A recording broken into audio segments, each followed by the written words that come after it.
Hello students, good morning, जय हिंद। मैं Vipin sir और जीविका केमिस्ट्री क्लासेस में आपका एक बार फिर से स्वागत है। Welcome welcome to Jeevika chemistry classes. How are you students? देखिए स्टूडेंट्स, मैंने आपको पार्ट 6 पढ़ाया, अब आज आप पार्ट 7 पढ़ने जा रहे हैं। पार्ट 6 में मैंने आपको यहां पर से पढ़ाया था, नंबर 3 पर रीडिंग आपकी प्रगलन हो चुकी थी। प्रगलन मैंने आपको पार्ट 3 में पढ़ाया था, ये इसलिए लिख दिया मैंने दोबारा से ताकि आपको प्रॉब्लम ना हो आगे का काम करने में, ठीक है ना। तो ये प्रगलन हेडिंग आप पढ़ चुके हैं। आगे आपको पढ़ना है अगली हेडिंग नंबर 4 पर। देखिए ऊपर लिखा हुआ है बेसेमरीकरण। क्या लिखा हुआ है? बेसेमरीकरण आपको तैयार करना है।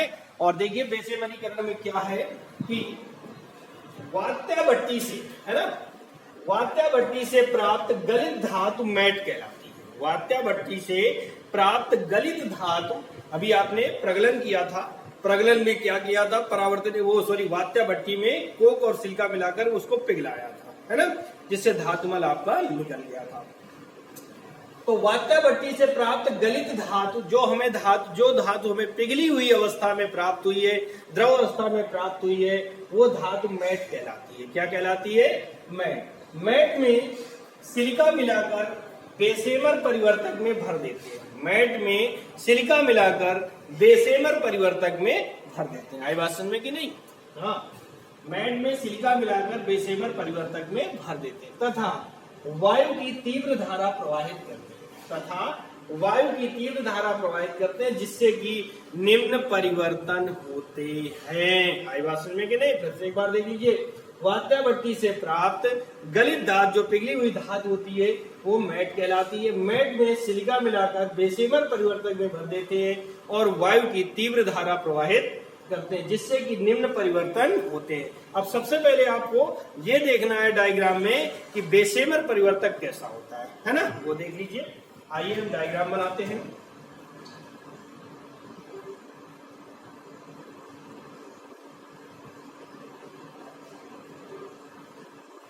ये आपने लेंटर डालने वाली मशीन देखी है ना, ये लगभग वैसे ही बना होता है, ठीक है, लगभग वैसा ही बना होता है। ये हमारा हो गया बेसेमर परिवर्तक।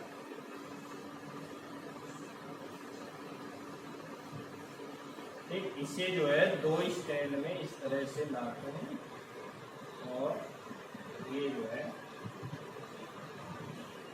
इस प्रकार से स्टैंड में कसा। ठीक, ये हमारा बेसेमर परिवर्तक। और इसमें एक एयर पाइप पड़ा होता है कुछ इस तरीके से, ये ऐसे, ठीक है।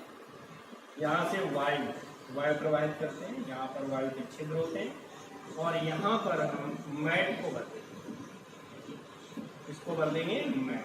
आप लोग स्केल का प्रयोग करेंगे तो अच्छा सा बनेगा, ठीक है ना।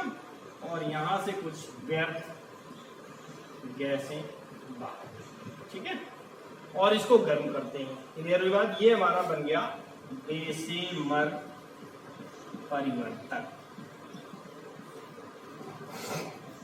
ठीक है। तो आइए देखिए, आपने लिखा कि वात्या भट्टी से प्राप्त गलित धातु मैट कहलाती। मैट में सिलिका मिलाकर बेसेमर परिवर्तक में भर देते हैं और वायु की तीव्र धारा प्रवाहित करते हैं, तो निम्न परिवर्तन होते हैं। क्या परिवर्तन? नंबर ए, ठीक है ना, परिवर्तन नंबर ए। देखिए क्या कहेगा परिवर्तन नंबर ए में कि शेष फेरस सल्फाइड। देखिए फेरस सल्फाइड का ऑक्सीकरण भर्जन में हो चुका था, लेकिन थोड़ी बहुत मात्रा में जो फेरस सल्फाइड शेष रह गया, तो शेष फेरस सल्फाइड फेरस ऑक्साइड में परिवर्तित हो जाता है। मतलब फेरस सल्फाइड का सूत्र हो गया 2FeS प्लस 3O2 और ये बना देगा 2FeO प्लस 2SO। क्लियर है बात? शेष फेरस सल्फाइड जो बचा हुआ था, यानी भर्जन से जो फेरस सल्फाइड बच गया था, वो पुनः वायु से ऑक्सीकृत होकर के, क्योंकि हम क्या भेज रहे हैं, वायु से ऑक्सीकृत होकर के फेरस ऑक्साइड में परिवर्तित हो जाता है। आई बात में? अब आप नंबर बी देखिए। दूसरे नंबर में क्या परिवर्तन होता है कि फेरस ऑक्साइड, ठीक है ना, सिलिका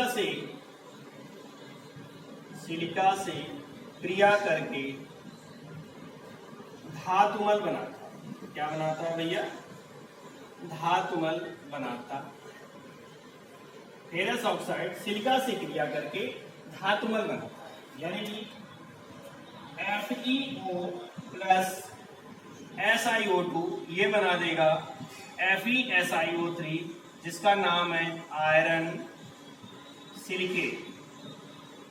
और ये बनता क्या है? ये होता है धातुमल। क्या होता है भैया? धातुमल। क्लियर हुई बात कि नहीं? कि शेष फेरस सल्फाइड फेरस ऑक्साइड में परिवर्तित हो जाता है। ये हो गया। नंबर बी, फेरस ऑक्साइड जो बना था वो सिलिका से क्रिया करके धातुमल यानी आयरन सिलिकेट बनाता है। आइए देखते हैं नंबर सी। थर्ड परिवर्तन क्या है? देखिए, बी परिवर्तन हो गया। अब सी पर है क्यूप्रस सल्फाइड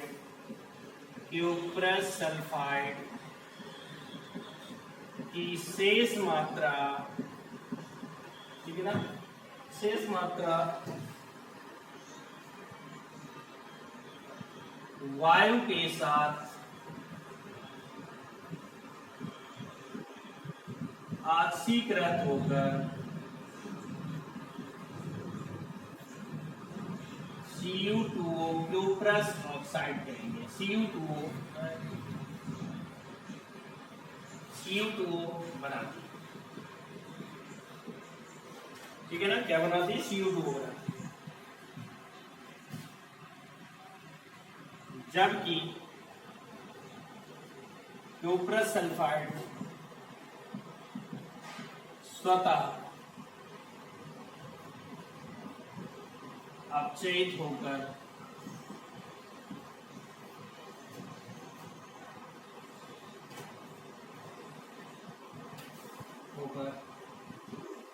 कॉपर धातु देता है। क्या कह रहा है? क्यूप्रस सल्फाइड की शेष मात्रा वायु के साथ ऑक्सीकृत होकर Cu2O बनाती है, ठीक है ना? अब इसको हम साफ कर देंगे यहां से। क्यूप्रस सल्फाइड की शेष मात्रा ऑक्सीकृत होकर Cu2O बनाती है, जो कि जबकि Cu2S स्वतः अपचयित होकर कॉपर धातु देता है। तो देखिए क्या होगा कि Cu2S plus 2Cu2 cuprous sulphide cuprous oxide के साथ अपचयित होकर बना देगा 6Cu, ये कॉपर धातु बन गई। और सल्फर और ऑक्सीजन मिलकर के SO2 बनाते हैं, जो कि बाहर निकलते हैं। हमें कॉपर धातु प्राप्त करना था और ये हमें कॉपर धातु प्राप्त हो गई।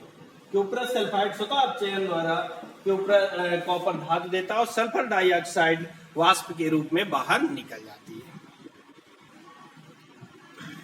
ये आप लिख रहे थे बेसेमेरीकरण का सी नंबर, जहां तक हो गया था उसके नीचे लिखना है कि इस प्रकार से प्राप्त गलित धातु में, यानी बेसेमर परिवर्तक से जो पिघली हुई धातु प्राप्त होती है उसकी बात कर रहा है कि इस प्रकार से प्राप्त गलित धातु में SO2 घुली रहती है। क्या घुली रहती है? सल्फर डाइऑक्साइड घुली रहती है, जो कि ठंडा होने पर, यानी जैसे जैसे हमारा अयस्क हमारी धातु ठंडी होती जाती है, जो कि ठंडा होने पर बुलबुलों के रूप में निकलती है, ठीक है ना? फफोले बुलबुलों के रूप में निकलती है। जैसे आपने देखा हो घर में खोया वगैरह बनता है, तो जब वो गाढ़ा हो जाता है दूध, तो बुलबुले टाइप में उठते हैं, तो बुलबुलों के रूप में निकलती है, जिससे धातु की सतह पर फफोले पड़ जाते हैं, इसलिए इसे फफोलेदार तांबा या ब्लिस्टर कॉपर भी कहते हैं। इसमें लगभग 98% कॉपर होता है। कितना होता है? 98% शुद्ध कॉपर हमें अभी तक प्राप्त हो चुका है। पल्ले पड़ी। अब देखो भैया कि एक क्वेश्चन कभी कभार 2 नंबर पे पूछ लेता है, बेसेमरीकरण क्या है। 2 नंबर या 3 नंबर पे पूछ लेगा बेसेमरीकरण क्या है। ठीक, तो आपको बेसेमरीकरण वाली पूरी हेडिंग आपको लिखनी होगी।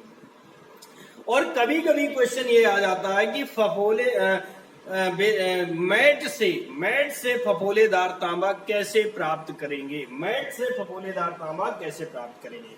तो आपने हेडिंग जो डाली बेसेमरीकरण, वहां पे लिखा है कि वात्या भट्टी से प्राप्त गलित धातु मैट कहलाती है, लिखा है ना। तो आप वही हेडिंग शुरू करके और यहां तक आप लिख देंगे तो ये हो जाएगा आपका फफोलेदार तांबा प्राप्त करना। आई बात समझ में कि नहीं? और अगर कॉपर का निष्कर्षण आता है तो आपको पूरा का पूरा देना पड़ेगा। समझ में आई बात? क्लियर हुआ? Any problem? Short answer 3 number पर आ सकता है बेसेमरीकरण, या कह देगा फफोलेदार तांबा, मैट से फफोलेदार तांबा प्राप्त कीजिए। तो आप बेसेमरीकरण का वर्णन ही करेंगे दोनों क्वेश्चन। और अगर आता है कि अयस्क से कॉपर का निष्कर्षण कीजिए तो फिर आपको पूरा क्वेश्चन करना है। यहां तक हो गया आपका 98% कॉपर प्राप्त हो गया, लेकिन अभी इसमें 2% अशुद्धियां बची हैं, जिनका नंबर 5 पर रेटिंग आती है शोधन, है ना। और शोधन करेंगे किससे? विद्युत अपघटनी विधि द्वारा। शोधन किससे करेंगे? विद्युत अपघटनी विधि द्वारा इसका शोधन किया जाता है। इस विधि के बारे में आपको हम पहले पढ़ा चुके हैं, डायग्राम भी बनवा चुके हैं इसका कि विद्युत अपघटनी विधि होती क्या है। चाहे जिस धातु का आपको निष्कर्षण करना हो, विद्युत अपघटनी विधि में अशुद्ध धातु का हमेशा एनोड बनाएंगे और शुद्ध धातु का कैथोड बनाएंगे। अब जिस धातु का विद्युत अपघटनी विधि में शोधन करना है, उसी के धातु के लवण का विलयन वैद्युत अपघट के रूप में प्रयोग किया जाएगा। बहुत सिंपल सी बात है। देखिए आइए कि इस विधि में अशुद्ध धातु का एनोड बनाते हैं। अभी मैंने यही बताया आपको कि इस विधि में अशुद्ध धातु का एनोड बनाते हैं तथा शुद्ध धातु का कैथोड बनाते हैं, वैद्युत अपघट के रूप में कॉपर सल्फेट का विलयन लेते हैं। अभी मैंने बताया ना कि जिस धातु का शोधन करना होगा उसी धातु के लवण का विलयन वैद्युत अपघट के रूप में प्रयोग किया जाएगा। तो इस विधि में अशुद्ध धातु का एनोड बनाते हैं तथा शुद्ध धातु का कैथोड बनाते हैं। वैद्युत अपघट के रूप में कॉपर सल्फेट का विलयन लेते हैं। विद्युत धारा प्रवाहित करने पर, यानी जैसे ही हम विद्युत धारा प्रवाहित करते हैं, विद्युत अपघटन होता है। ये क्रिया तो होगी, जैसे ही हम विद्युत धारा प्रवाहित करेंगे तो क्रिया होगी, विद्युत अपघटन होता है और शुद्ध धातु कैथोड पर एकत्रित हो जाती है। क्योंकि शुद्ध धातु धनावेशित होगी और धनावेश किधर जाएगा? ऋणावेश की ओर। कैथोड हमेशा क्या होता है? ऋणावेशित। तो शुद्ध धातु कैथोड पर एकत्रित हो जाती है तथा अशुद्धियां एनोड पर एकत्रित होती है। इस प्रकार 99.99% शुद्ध कॉपर प्राप्त हो जाता है। इस प्रकार 99.99% शुद्ध कॉपर प्राप्त हो जाता है। आई बात समझ में? उपयोग इतनी बात समझ में आ गई? यानी अब लगभग 100% हमारा शुद्ध कॉपर प्राप्त हो गया। ठीक है ना। इसकी अगली हेडिंग क्या आती है कि कॉपर का हम उपयोग कहां पर करते हैं, है ना। तो कॉपर की हेडिंग हो गई उपयोग। नंबर 1 विद्युत तार बनाने में। आप जानते हैं बिजली के ज्यादातर तार कॉपर से बनाए जाते हैं क्योंकि कॉपर अच्छा चालक होता है और हम लोग कॉपर के ही तार लेना पसंद करते हैं क्योंकि उनमें शॉर्ट सर्किट होने की संभावना कम रहती है। नंबर 2 बर्तन, तांबे के बर्तन बनते हैं। एक तो पूजा वाला लोटा ही होता है ना। नंबर 3 मुद्रा बनाने में, मुद्रा यानी धातु बनाने में। नंबर 4 मुद्रा से मतलब होता है ना, पहले तांबे के सिक्के वगैरह चलते थे, उनकी बात कर रहा है। मूर्तियां बनाने में, तांबे की मूर्तियां होती, भगवान की मूर्तियां वगैरह बनाई जाती हैं। नंबर 5 है मिश्र धातु बनाने में। क्या बनाने में? मिश्र धातु। जैसे कांसा होता है, कांसा में 80% तांबा होता है और 20% जिंक होता है। तो मिश्र धातु बनाने में। आई बात में? इस तरह से आपका ये कॉपर निष्कर्षण पार्ट 7 में फिनिश हो गया। अगला टॉपिक आपका जो भी होगा वो पार्ट 8 में पढ़ाया जाएगा। आई बात में? तब तक के लिए थैंक यू। जय हिंद, जय भारत। ओके।